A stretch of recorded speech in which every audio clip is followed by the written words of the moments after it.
looking for counter picks because if you think about it, guys, Bren and Onic, they're kind of similar on the hero pool. A lot of the hero pools are actually shared throughout their players, so it's actually a little difficult to ban out against Onic PH5 with Bren. Same with Onic. Either way, we are not seeing a Ling ban. Is this smart or is this going to be the nail in the coffin? There you go. Oh my gosh, if that was not banned out, I would be having a field day. But again, I think tanks will be the first safe picks here on the first rotation. Okay, so both of these teams understand each other quite well for game number 3. For Bren Esports, they ban out what do you call this? Venus heroes. For Onic PH, they ban out Kartzy heroes. Yeah, that's true. Those are the ones who make the gear run, for these teams. So I like the Selena pick here coming up from Bren Esports. I'm kind of leading towards their lineup now because because of sole reason that they got the Selena and the amount of control that a Selena could give, especially when Rebo gets in hot with the arrows, just hits everyone in the way. That is going to be a sight to see. But Onic PH, they got the X-Borg, they got the Thumbs, probably the two best fighters on their arsenal. Goodness. Did you guys see the glowing wand Ice Queen 1 combination coming out from Dilar yesterday? Oh yeah, right. He really knows how to, mix and match items just to suit the needs of his team. Even though that's not something you see every day, right? Yes, right? Yes, but he will take the risk because he knows that if the other team is good at sustain, he's just gonna go for that build. If the other team has low HP pools, he's gonna go for another build as well. So there's a lot of mind games happening in the draft and in the builds as well on items. No, Nomad. You think we're gonna see something similar to that, or I think Nomad might be a bit disconnected right Okay. I was actually waiting for him to answer that. Anyway, so I was actually waiting for him as well. Just go. Yeah, just go. Right now, I feel like Carl TZ has always been comfortable on Esmeralda since season 4. He's been being given that. I'm not sure if that's gonna be the case though. What I love about Bren Esports, all of them are multi-roles, right? Anyone can use anything here. So it's so confusing if you're drafting against them, which is probably the big reason why they win a lot of their games in the first place. Goodbye, Cecilion is the call. Very, very smart, I would say so, But then again, Rockhart, if you think about it, having too many personas in one team or having a team that's so flexible or so versatile in the hero pool, sometimes that confusion can get into your draft, like what happened on game number 1. Yeah, that gonna be what's happening. They can get confused by their own draft, and that's how important it is to have drafter. Probably their coaches are somewhere around there. He failed miserably. I'm not sure if this is going to be different. Again, it's Carl TZ using it, so who am I to judge, right? So what about you guys? What do you think? Y'all, there's an insta-lock Natalia in the field for Onic PH, and I'm looking forward to that insta-lock. Natalia can completely shut down the Granger, provided that Selena doesn't catch her with the traps, Yeah. I mean, to be honest, right now I'm leaning more to the side of Bren Esports just because they got the Granger. I get why they picked the Granger. Natalia doesn't really have free reign over the jungle if there's a Granger on the other side of the map, because the thing about it is this is a battle of vision. Natalia is a walking ward for the side of Onic PH, and Abyssal Traps will come out from Rebo. So it's a battle of getting the vision, and if ever they see Natalia on their side of the map, Granger will just go up and Rondo or Detsonata the hell out of Natalia. So I would have to give my vote to Bren Esports. Nomad? I am liking this lineup from Onic PH better than Bren Esports. I'm gonna be fighting you there, Butter. So I'm gonna have to side with Onic PH just because Natalia is a very versatile type of ward. Even though she is a walking ward, she's a ward that can eliminate people from behind. Yeah, that's absolutely true. So is that an Onic pick for you? That's an Onic pick for It me. that's an Onic pick. Okay, I'll have to give it actually to I feel like Granger's win rate has been suffering dramatically. So Mhm. I think Onic might be taking this one. Either way, ready Yeah. to be proven wrong here. Still looking for the revenge matchup. So anything can happen. Leo and Seiya, go ahead, take it away. Thank you so much, Rockheart, Nomad, and Butters. Once more, it's Leo and Seiya calling the action. This is Onic PH versus Bren Esports. It's do or die for both teams right here. And there was a lot to be said about that draft. Bren Esports taking out the Granger and Onic PH here fielding the Natalia. Seiya, what are your thoughts before going into this last matchup in the lower bracket finals? Very interesting, but I will be trusting my gut and going for Onic PH simply because this Ranger has this time limit in terms of being effective. So if ever Onic PH utilizes that expiration, I think they could have this game. Okay. I'm gonna say that Onic PH their draft is very season 5, but it's very season 5, but take this with a grain of salt. It might just crumble, you know. But check this out down bottom. Oh wow, they make few pay for overextending into that minion wave. I love it. Look at this now. Bren Esports securing their own purple, and Butters was right. I just have to agree with him with that. It's a battle of vision, and right now it looks like the Natalia is doing more work. It's carrying more of her load on Jay, given that execution, and of course how much faster she is, because Selena here on Doc Rebo, he has to actually move into the place and plant it. Sure, you can leave it and then be useful elsewhere, but I think the Natalia is just a little bit more lethal. Like, you can confirm more kills that way. Basically, Selena's potential and Natalia's kinetic. That's kind of Yes. the difference Yes, in in terms energy. of reward. In energy, yes.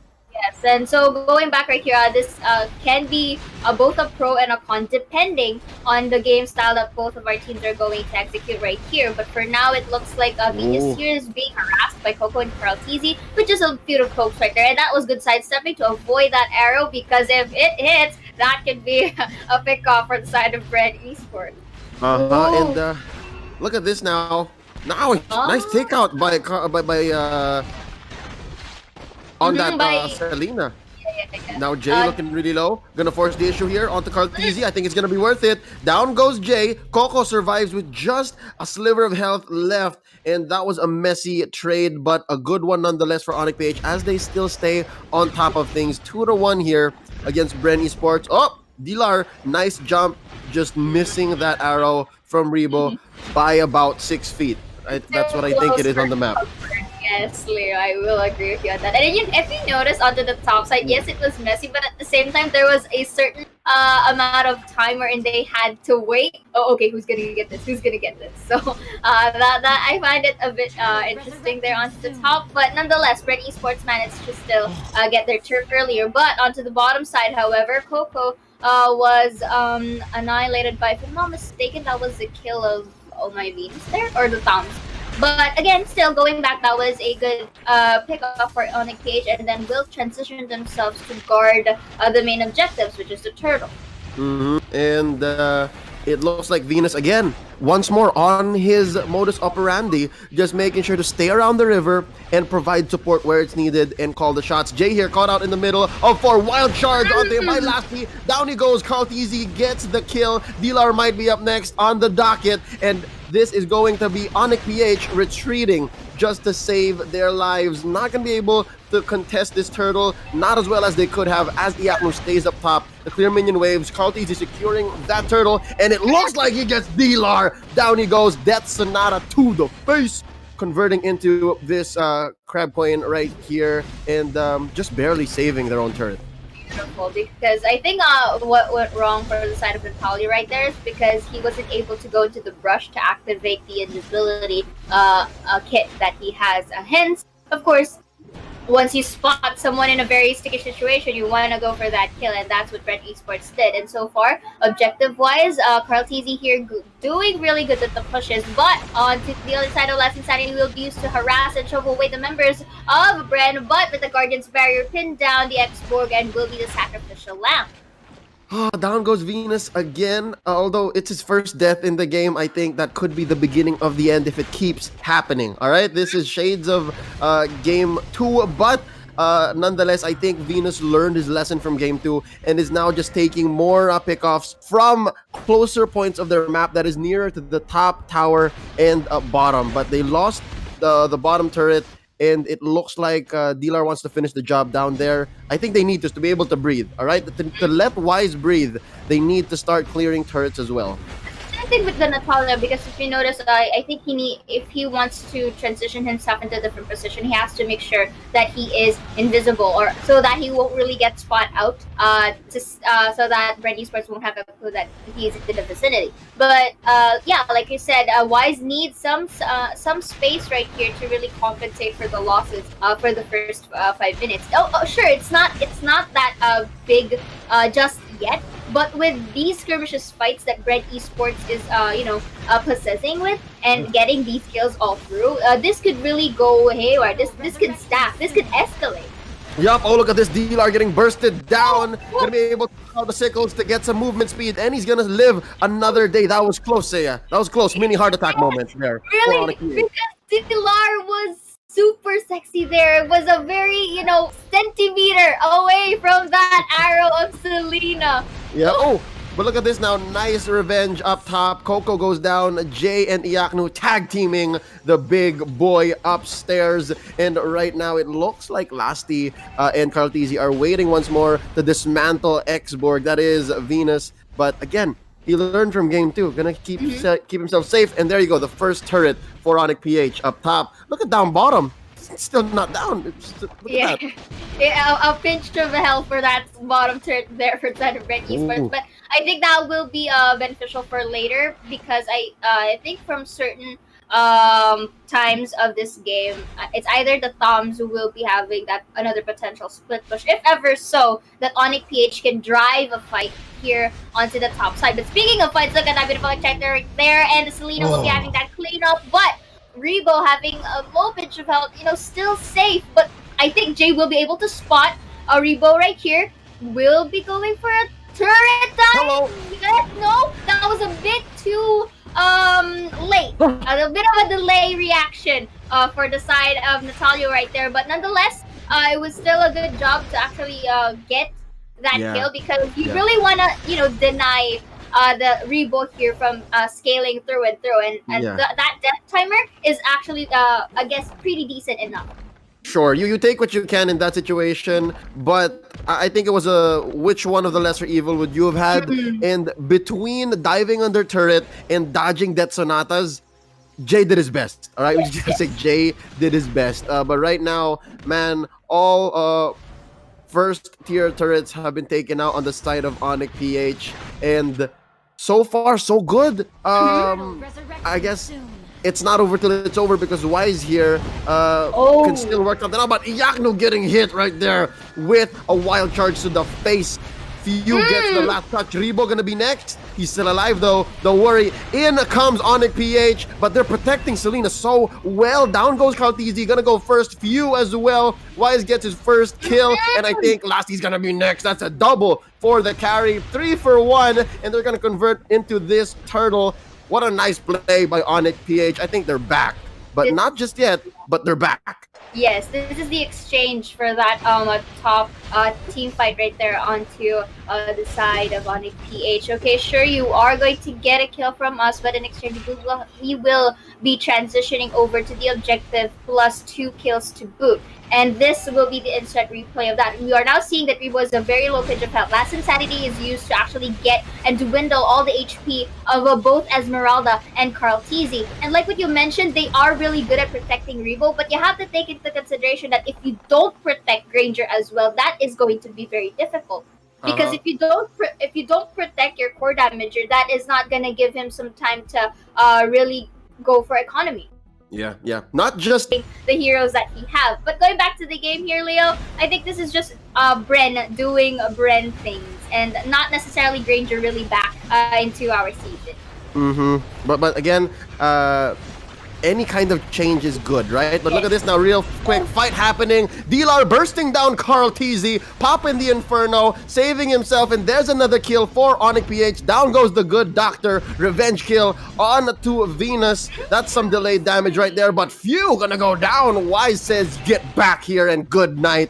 And I think this is good distraction by Dilar as he walks right through mid. They're gonna convert straight into a push up top. They're clear all the way, I think, especially with 15 seconds off of the death timers on Bren Esports. Oh Yes. wow, was that a purple take? Who took the purple? Did you see that? I think they're invading as well.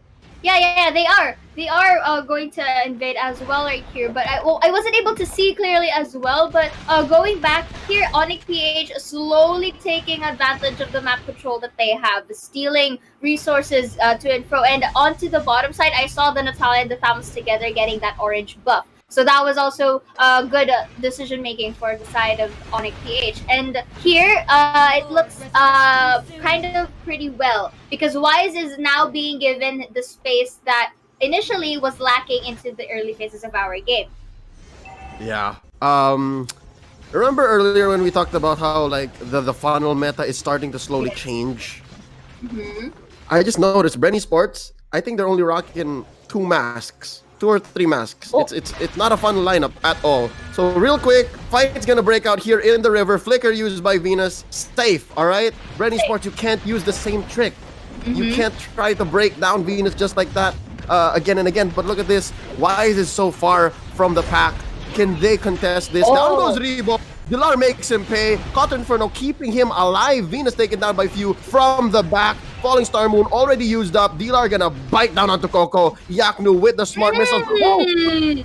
Wise just working hard. It's a dirty job. Someone's gotta do it. They're able to penetrate Bren Esports' base. They didn't even knock. They went straight for the refrigerator. And Wise is blasting down Coco and Few. They're not able to fight back. There are some minions, not many, but some. And Wise takes down 1. Can he take down Lasty 2? Lasty with just a sliver of health left. Ladies and gentlemen, the base was almost gonna get mowed down if they didn't clear the minion waves. What a Hail Mary play by Onic PH. Onic PH inflicting the mistake that once happened to them to Bren Esports to potentially lock in this game number 3. And that was really good decision making for Onic, really distracting them onto the Lord side. But here, Wise being stealthy onto the backlines. And we said this is a battle of vision. But Wise here was able to really, go in a blind spot. You know how I said Onic PH went straight for the fridge and they went into Bren Esports' home? This is literally them also just getting their cake and eating it too because they also have Lord, which is now marching through top. And not to mention, they got like 2 or 3 free kills from that engage. So, now that push is happening, it's so real. Seiya, a rematch from Season 4 might just happen. But again, let's not count out Bren Esports. There's a last Insanity. Firaga armor popped off. Lord gonna be taken out here. Oh no, Kaltizi looking really low. They're gonna go for this. Few goes down. The turret is the next on the docket, ladies and gentlemen. Venus barely alive. There you go. Happy defense time for Bren Esports. Only 4 members left for them to defend. What's next? There's some minions. This is gonna be a good time for Onic PH to really push the base right here, Leo. Look at this. The health starts dwindling in front side of Onic PH, but they're not giving up. Look at that. Clean up for the carry, and ladies and gents, our victor for game number 3, Onic PH, will be having the redemption battle against Sunspar. We have a rematch, ladies and gentlemen. Onic PH is gonna be moving on to the grand finals. This is season 4 all over again. History repeats itself, and the heart of Onic PH shows. They have changed through the season. And Bren Esports, despite being the all-star lineup that they have, just couldn't clutch it this time. Oh, man. A moment of silence for our a potential two-time champion here as we digest the post-game data. Man, I need a breather.